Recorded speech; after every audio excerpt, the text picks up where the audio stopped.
Welcome to silver spoon heroes kitchen. Hello friends, કેમ છો બધા મજામાં હશો તેવી આશા અને શુભેચ્છાઓ. આજે આપણે કંઈક નવીન લાવ્યા છીએ. તે છે બપોરની વધેલી દાળ હોય, જે આપણી ખાટી મીઠી ગુજરાતી દાળ છે, તે દાળમાંથી કંઈક નવીન રેસીપી આપણે લાવ્યા છીએ. તો ચાલો આપણે કિચનમાં જઈને શું બનાવવાના છીએ, શું ઉમેરવાના છીએ દાળમાં, તે જોઈ લઈએ.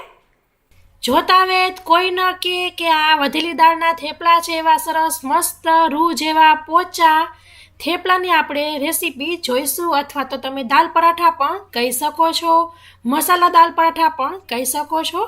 તો ચાલો આપણે જોઈ લઈએ. સૌ પ્રથમ આપણે વધેલી દાળ લેશું. અહીં 1 કપ વધેલી દાળ છે.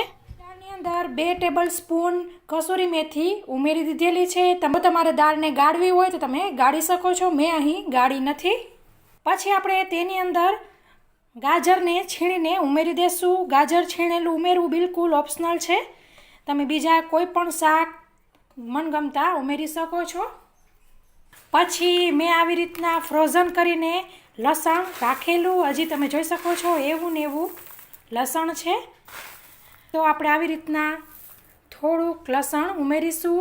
તમારી પાસે લીલું લસણ અવેલેબલ ન હોય તો તમે સાદું રેગ્યુલર લસણને વાટીને ઉમેરી શકો છો. હવે આપણે તેની અંદર મસાલા કરીશું. 1 ટીસ્પૂન લાલ મરચું ઉમેરી રહી છું. દાળમાં થોડુંક ઓલરેડી લાલ મરચું ઉમેરેલું જ હતું. જે ઉમેરીશું એ લોટના ભાગનું ઉમેરીશું. હળદર ઉમેરીશું 1/4 ટીસ્પૂન. ધાણા જીરું ઉમેરીશું 1/2 ટીસ્પૂન. 1 ટીસ્પૂન અને 1/2 ટીસ્પૂન આપણે મીઠું ઉમેરીશું. સ્વાદ મુજબ 1/4 ટીસ્પૂન ગરમ મસાલો. પછી આપણે કોથમીર ઉમેરીશું. ઓલરેડી દાળમાં હોય જ છે, પણ કોથમીરથી સ્વાદ સારો આવતો હોય છે, એટલે કોથમીર ઉમેરીશું. બધું આપણે સરસ મિક્સ કરી લેવું. આમાં દાળ અને લોટનું માપ નથી રહેતું, કેમ કે બધાની દાળની કન્સિસ્ટન્સી અલગ અલગ હોય છે. કોઈની પતલી, કોઈની ઘાટી, કોઈની આમ આખા દાણા જેવી હોય છે, સરસ કેવી દાલ ફ્રાયમાં હોય એવી.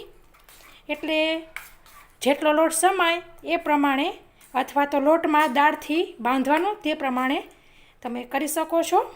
તો સરસ બધા મસાલા મિક્સ કરી લીધા છે. તો હવે આ બધી વસ્તુને આપણે એક બાઉલમાં લઈ લઈશું. આપણી રેગ્યુલર ગુજરાતી દાળ હતી તે 1 કપ દાળ હતી. હવે આપણે તેની અંદર લોટ ઉમેરીશું. હું અહીં 2 કપ લોટ ઉમેરી રહી છું. પછી આપણે તેની અંદર તેલ ઉમેરીશું. 2 પાવરા આપણે તેલ ઉમેરીશું. અને હવે આપણે સરસ લોટ બાંધી લેવાનો છે. જરૂર પડે એમ આપણે ઉમેરતા જશું. આપણે અત્યારે દાળની અંદર લોટ ઉમેર્યો છે. તમારે પાણી જેમ ઉમેરીએ તેવી રીતના લોટની અંદર પણ તમે દાળ ઉમેરી શકો છો, જેમ ફાવે તેમ. પણ હું જ્યારે વધતા હોય ત્યારે હું કેટલી વખત બનાવતી હોઉં છું, એટલે મને આઈડિયા છે કે કેટલું પ્રમાણ જોશે. તો તમે જોઈ શકો છો આપણી 1 કપ દાળ હતી તો 2 કપ લોટમાં સરસ થઈ ગયું છે. અત્યારે આપણે ગાજર ઉમેર્યું છે. કેટલી વખત બટેકું, દૂધી કંઈ પણ ઉમેરી શકાય, ડુંગળી ઉમેરી શકાય. ગમે તે અલગ ઉમેરીને તમે વેરિએશન લાવી શકો છો. તો ફ્રેન્ડ્સ, તમે જોઈ શકો છો સહેજ પણ પાણીની જરૂર નથી પડી બાંધવામાં. તો આવી રીતના સરસ આપણો જે થેપલાનો લોટ હોય તેવો જ બાંધી લીધો છે. અને આ જે દેખાય છે તે લસણ જ છે. ઉપરથી પાછું 1 સ્પૂન તેલ ઉમેરીશું અને સરસ તેને કેળવી લેશું.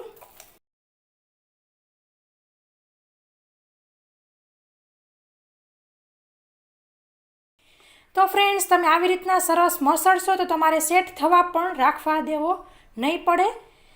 અને તમે થોડીક ઓછી દાળ કે થોડો કઠણ લોટ રાખશો તો તમારે તેને 10 મિનિટ માટે સેટ થવા દેવો પડશે. તો સરસ એકદમ સરસ મસળી લીધેલો છે 5-1 મિનિટ માટે. તો હવે આપણે સીધા તેના થેપલા બનાવી લઈશું. તો હવે આપણે તેના આવી રીતના નાના નાના લુવા કરી લઈશું. તમારે તમારા મનપસંદ મુજબ ઘરમાં જે પ્રમાણે ખવાતા હોય તે પ્રમાણે લુવા કરી શકો છો.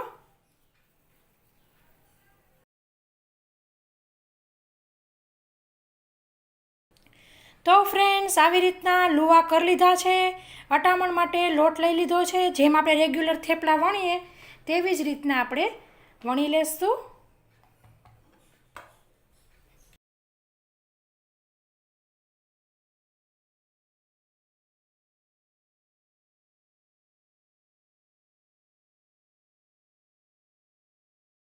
તો ફ્રેન્ડ્સ, તમે જોઈ શકો છો સરસ આપણે થેપલાને વણી લીધા છે અને આપણી તવી પણ સરસ ત્યાં સુધીમાં ગરમ થઈ ગઈ છે.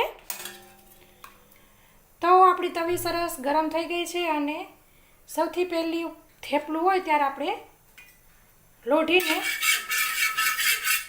તેલવાળી કરી લેવી.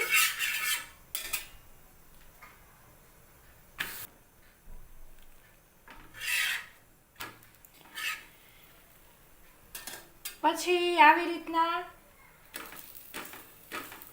તેલ લઈને આપણે ચોળવીશું.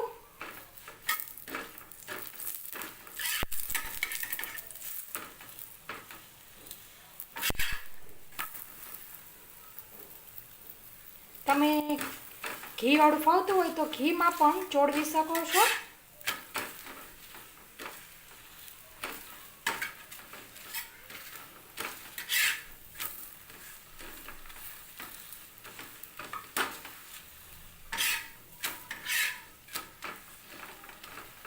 આવી રીતના બંને બાજુ સરસ ડિઝાઇન પડી જાય એટલે કાઢી લેવું.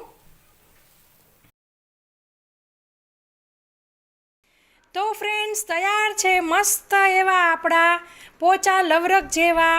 તમે જોઈ શકો છો આવી રીતના રોલ વાળીએ તો પણ ક્યાંય તિરાડ પડતી નથી એવા મસ્તીના આપણા પોચા રૂ જેવા વધેલી દાળના થેપલા. તમે જરૂરથી ઘરે વધે દાળ ત્યારે ટ્રાય કરજો, અથવા તો સ્પેશિયલ દાળ વધારીને આવી રીતના થેપલા બનાવવા જેવા છે. લંચ બોક્સમાં કે પછી પિકનિકમાં કે આવી રીતના ડિનરમાં મજા પડી જાય તેવા, ચા જોડે, અથાણા જોડે, સૂકી ભાજી જોડે મજા પડી જાય તેવા આપણા આ થેપલા બને છે. તમને હું એક તોડીને પણ બતાવું. એકદમ સરસ રૂ જેવા પોચા, સરસ એકદમ આમ તરત જ ગઈઢા ખાઈ શકે એવા આપણા થેપલા છે. રેગ્યુલર થેપલા, મસાલા થેપલાને પણ ટક્કર મારે એવા થેપલા છે. ઘરે જરૂરથી ટ્રાય કરજો મિત્રો. તો મિત્રો, આશા રાખું છું કે તમને મારી આ રેસીપી જરૂરથી પસંદ આવી હશે. પસંદ આવી હોય તો લાઈક કરજો, તમારા પરિવાર મિત્રોમાં શેર કરજો, જેથી તે લોકો પણ આવી રીતના ક્યારેક વધેલી દાળ બને ઘરમાં બચે તો જરૂરથી આવી રેસીપી ટ્રાય કરે. કોમેન્ટ કરજો તમને મારી રેસીપી કેવી લાગી, અથવા તો કોઈ પણ સજેશન હોય કે તમે મારી રેસીપી મારા પાસે જોવા માંગતા હો તો જરૂરથી કોમેન્ટ કરજો. મારી ચેનલ ઉપર નવા હોય અથવા તો હજી સુધી મારી ચેનલ સબસ્ક્રાઇબ ન કરી હોય તો જરૂરથી સબસ્ક્રાઇબ કરજો. બાજુમાં આપેલી બેલ આઇકન ઉપર ક્લિક કરજો, જેથી હું જ્યારે આવી રીતે નવી રેસીપી અપલોડ કરું ત્યારે તમને ઇન્સ્ટન્ટ નોટિફિકેશન મળે. તો ફરી મળીશું એક નવી રેસીપી સાથે. ત્યાં સુધી આવજો. Thank you. બાય. જય શ્રી કૃષ્ણ.